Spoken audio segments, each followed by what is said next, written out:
എവിടെ തുടങ്ങണം, എങ്ങനെ തുടങ്ങണമെന്ന് ഒരു ഐഡിയ ഇല്ല. എന്നാലും നമുക്ക് ഈ സൈഡിൽ നിന്ന് അങ്ങ് തുടങ്ങാം. ഇന്നലത്തെ കാറ്റ് എല്ലാം തകർത്ത് കളഞ്ഞു.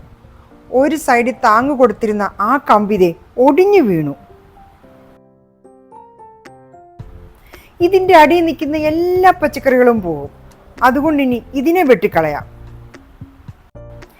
ഈ കോവലിന് കയറി പോകാൻ വേണ്ടി ഒരു സൈഡിൽ ഇങ്ങനൊരു കമ്പ് നാട്ടിയിരുന്നു. ഇത് തന്നെ കിളിച്ചു വന്ന കോവലാണ്. ഇവിടുന്ന് കയറ് കെട്ടി നമ്മൾ പന്തലിലേക്ക് കൊടുക്കുകയായിരുന്നു. ഇന്നലത്തെ കാറ്റത്ത് ഇതെല്ലാം തകർന്നു വീണു. താങ്ങായി നട്ടിരുന്ന ആ കമ്പ് ഇതേ പെടന്നുപോയി ചാഞ്ഞു കിടക്കുകയാണ്. എവിടെ തുടങ്ങണം, എങ്ങനെ തുടങ്ങണമെന്ന് ഒരു ഐഡിയ ഇല്ല. എന്നാലും നമുക്ക് ഈ സൈഡിൽ നിന്ന് അങ്ങ് തുടങ്ങാം. മുളക് കളയുകയും ചെയ്യരുത്. സെയിം ടൈം ബാക്കിയുള്ള സാധനങ്ങളെല്ലാം പ്രൊട്ടക്റ്റ് ചെയ്യുകയും വേണം. അപ്പോൾ കാന്താരിയാണ് ഇവിടെ തൊട്ടടുത്ത് നിൽക്കുന്നത്. തെങ്ങിക്കെട്ടിയിരിക്കുന്ന കയറിനെ ആദ്യം അങ്ങ് മുറിക്കാം. ഇപ്പം കാര്യങ്ങൾ എളുപ്പമായി.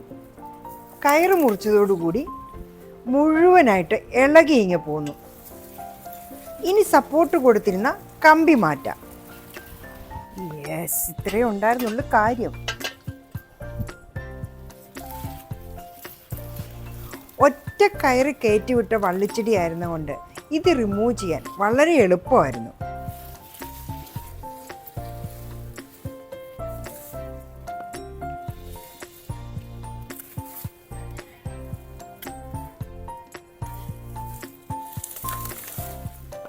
വളരെ സങ്കടത്തോടെയാണ് ഞാൻ ഈ കോവലിനെ മുറിച്ച് മാറ്റുന്നത്.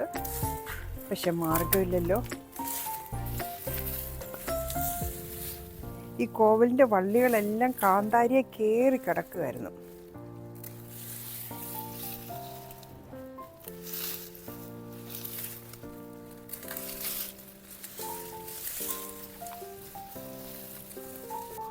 ഇതൊന്ന് കട്ട് ചെയ്ത് മാറ്റിക്കഴിഞ്ഞാലേ ഈ കാന്താരി ഒന്ന് പ്രൊട്ടക്റ്റ് ചെയ്യാം. അല്ല ഇതും കൂടെ പോകും.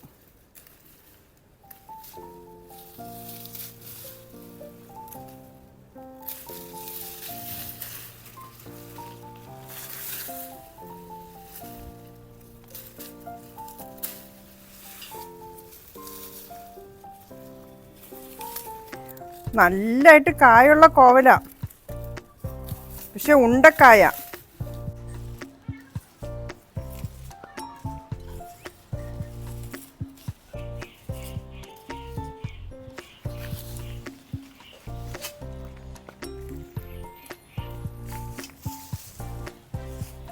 അപ്പോൾ ഇനി ഈ ചീര കളയാതെ ഈ കമ്പിനെ നമുക്ക് ഇങ്ങോട്ട് മറിക്കാം.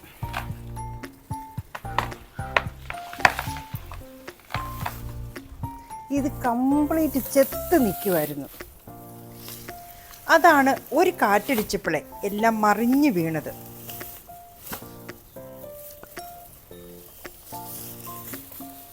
ആ കൊച്ചുശു വന്നോ? കോങ്ങിപ്പോയോ ഇന്ന്? അച്ചൂടാ. ഇനി നമുക്ക് ഇതിൻ്റെ ഈ മൂട് കൂടെ അങ്ങ് വെട്ടിക്കളഞ്ഞേക്കാം. മാർഗേ, കൊച്ചുശു മാർഗേ.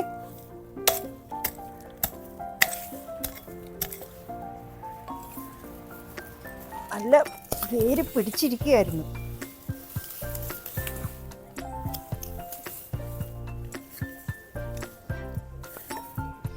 പ്രതീക്ഷിച്ച അത്ര ബുദ്ധിമുട്ട് തോന്നിയില്ല. വേഗം കാര്യം കഴിഞ്ഞു. ഇപ്പം നല്ല വെളിച്ചമായി. ഒരു ജോലി പിന്നത്തേക്ക് വെക്കുന്ന സ്വഭാവം പണ്ടേയില്ല. അപ്പം ഇന്ന് ഇത് ക്ലീൻ ചെയ്തില്ലെങ്കിൽ ഒരു മനസ്സമാധാനവും ഇല്ല. വൃത്തിയാണ് മെയിന്. വന്ന വഴിയല്ലേ, അപ്പോൾ ഇവിടെ ഒന്ന് വൃത്തിയാക്കിയിട്ടൂടെ പോകാമെന്ന് വെച്ചു.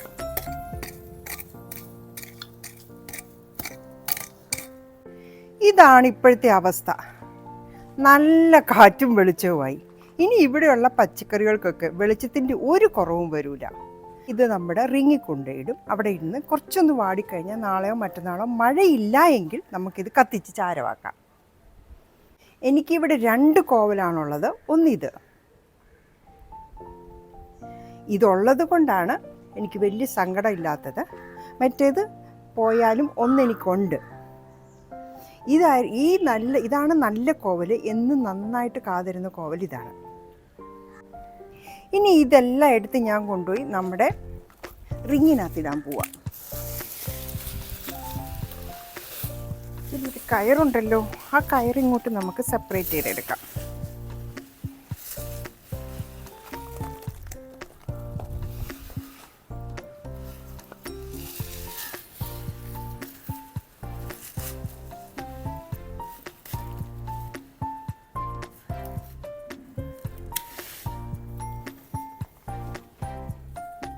അടുത്ത ഒരു കയറ് കെട്ടുന്നതിനോ എന്തെങ്കിലും ആവശ്യം വരും, അത് കളയുന്നില്ല.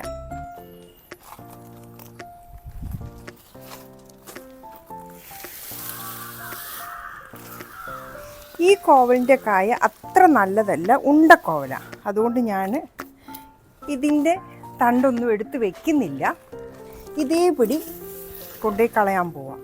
കാരണം നല്ല കോവൽ വേറെയുണ്ട്, ഇത് ഉണ്ടക്കോവലിൻ്റെയാണ്. പിന്നെ തന്നെ കിളിച്ച് വന്നതുകൊണ്ട് നമ്മൾ കളഞ്ഞില്ലാന്നേ ഉള്ളൂ.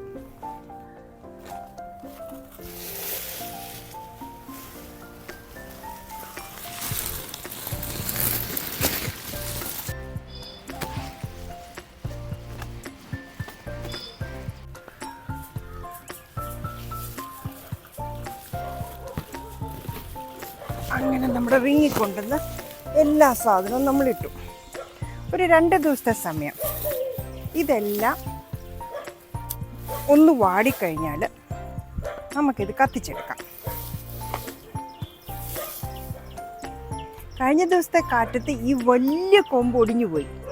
അതാണ് ഇതിൻ്റെ എല്ലാം കാണാൻ അടിയുന്നത് ചെത്തുപോയി. ഇവിടെ എല്ലാം ചെത്തിരിക്കുകയാണ്.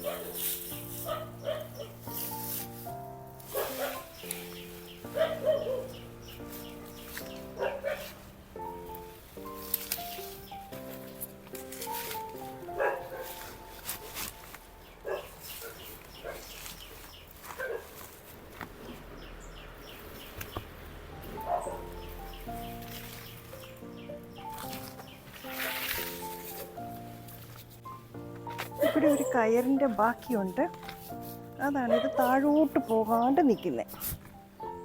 അതുകൂടെ പിടിച്ചിട്ടു. അങ്ങനെ ഈ കമ്പിനെ ഇവിടെ വെച്ചു, ബാക്കിയുള്ള ഇതിനെയെല്ലാം ഇങ്ങോട്ട് വിട്ടു. സോ ഞാൻ ഇവിടെ കിടന്നൊരു വാഴയെല്ലാം കൂടെ അങ്ങോട്ട് എടുത്തിട്ടു. ഇനി 2 ദിവസം കഴിഞ്ഞ് വാടിക്കഴിയുമ്പോൾ നമുക്കിത് കത്തിക്കാം. കത്തിച്ചാൽ പിന്നെ ചാരമാകും, അത് നമ്മുടെ കപ്പയ്ക്കെല്ലാം വളമായിട്ടിടുകയും ചെയ്യാം. ഇപ്പോൾ എന്തൊരു വെളിച്ചമായി.